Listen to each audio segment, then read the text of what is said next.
What's going on YouTube? It's your boy Michigander Man Adventures. Today I'm going to bring you guys another celebrity grave. We are here at Holy Cross Catholic Cemetery in Grand Rapids, Michigan, and I'm going to tell you guys the story of the one and only Michigan assassin.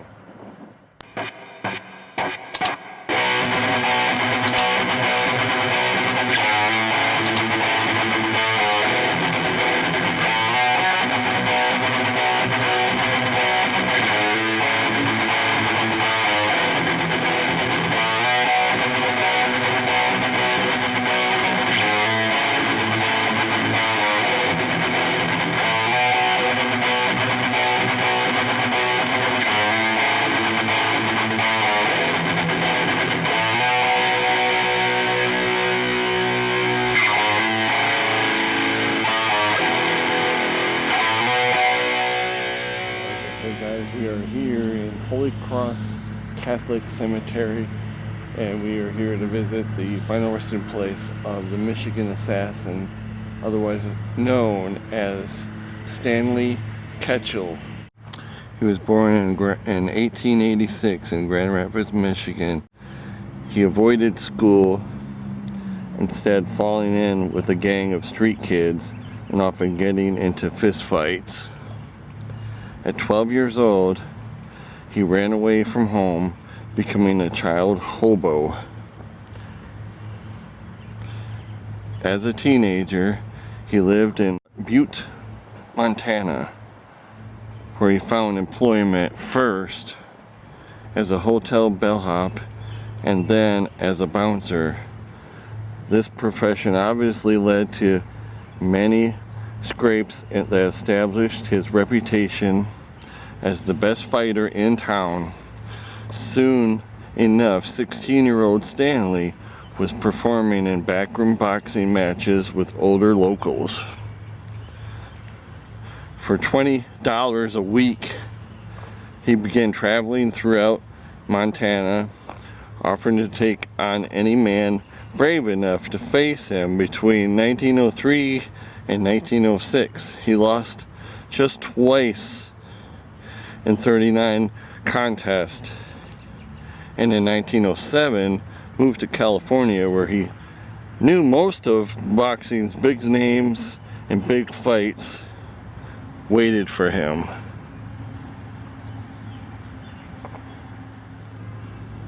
Only a middleweight, Ketchel was also known for taking on heavyweights. He started boxing professionally in 1903 at 16 in Butte, Montana. His first fight, Ketchel knocked out Kid Tracy in 1 round. In his second fight, he was beaten by decision in 6 rounds by Maurice Thompson.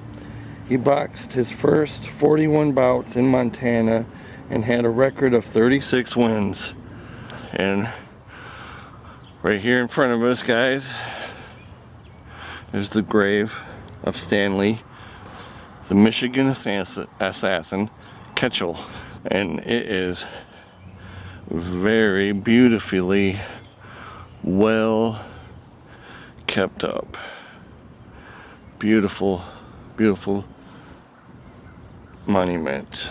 On February 8th, 1908, Ketchel met the man who would generally recognize as the world welterweight champion and one of the leading middleweights of the era, Mike "Twin" Sullivan, knocking him out in the first round and winning general recognition as world middleweight champion.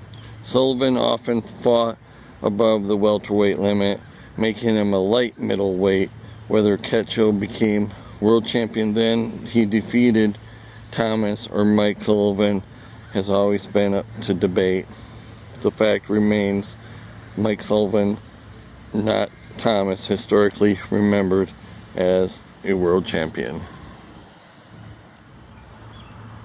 Ketchel's 1909 battle with Jack Johnson has been called by many a modern-day David and Goliath. In the 12th round, Ketchel floored Johnson with a right hand. Johnson got up and knocked out Ketchel with a right uppercut. See where Ketchel tried to KO Johnson.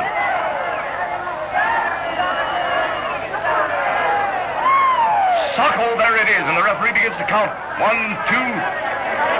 The big boy is on his feet. 1, 2, and it's all over. And too bad.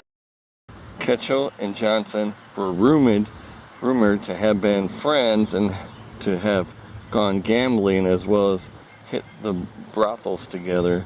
They shared a love for women. Ketchel and Johnson planned to fight together because Ketchel was shorter than Johnson. He wore long coats to conceal the platform shoes he had worn to make him look taller at a publicity event. They set up a script for their fight to sketch it to 20 rounds, as a 20-round fight would guarantee boxing fans would pay to go to local theaters to watch the replay of the fight. After 12 rounds, Ketchel swung a surprise punch that knocked Johnson down, regaining his feet. Johnson then knocked out Ketchel with a swift combination to Ketchel's head and jaw.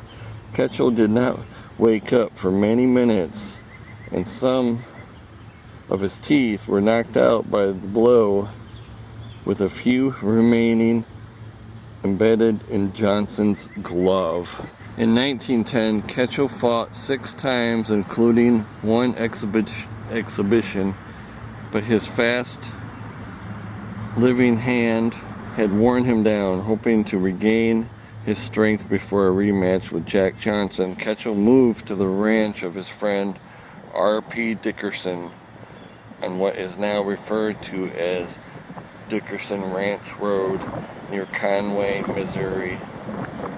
Dickerson had hired a cook, Goldie Smith, and a ranch hand who Smith said was her husband, Walter Kurtz. Walter Kurtz turned out to be Walter Dipley. Walter Dipley and Goldie Smith were not married, and in fact had just met each other a month before Dickerson had hired him.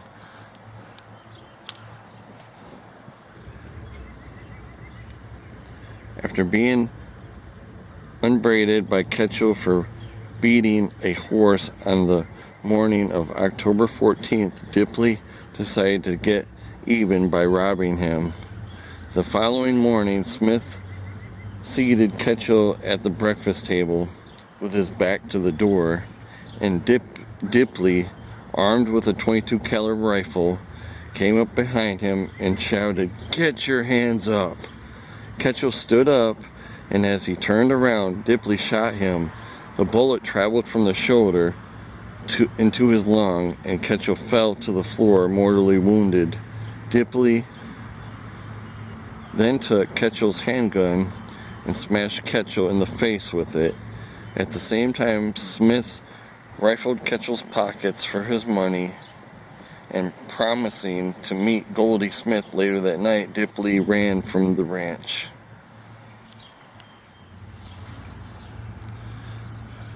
As he lay dying, Ketchel told the former ranch foreman C.E. Bailey that Goldie Smith had robbed him. She told police officers that Ketchel had raped her, and that was the reason why Dipley shot him.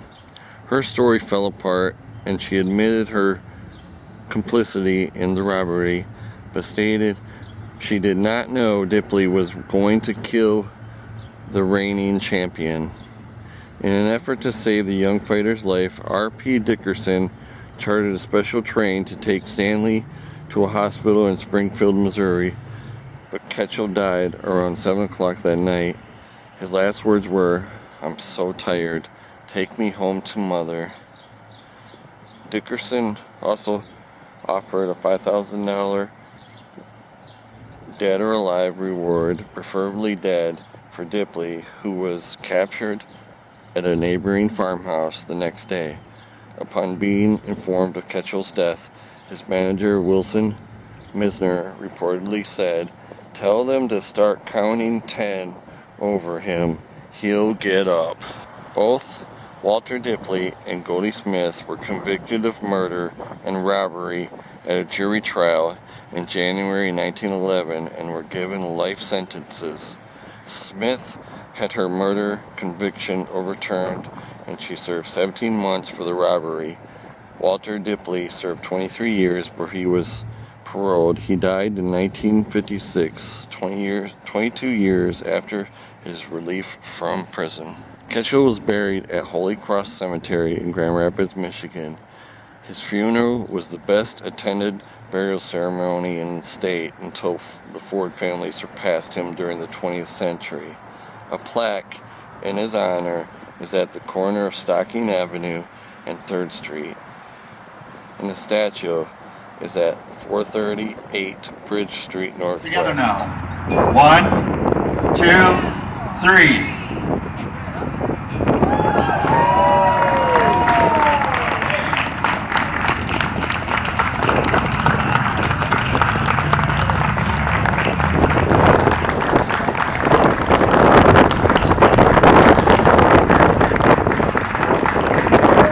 Peter, thank you very much. The Ketchel Valley neighborhood on Grand Rapids West Side is named in Ketchel's honor.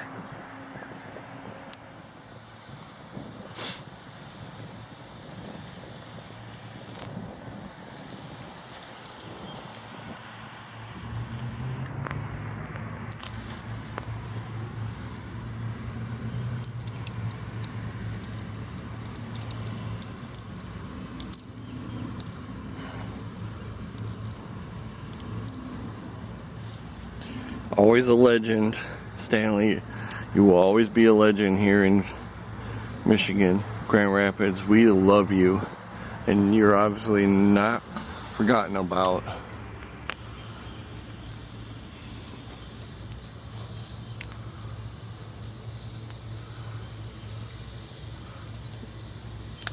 There's somebody always brings flowers to this beautiful, beautiful cemetery. It's a very well kept up cemetery. One of the most beautiful in all of Grand Rapids. If you guys ever get a chance to come here, just come to visit. It's like a park-like setting. Very, very gorgeous.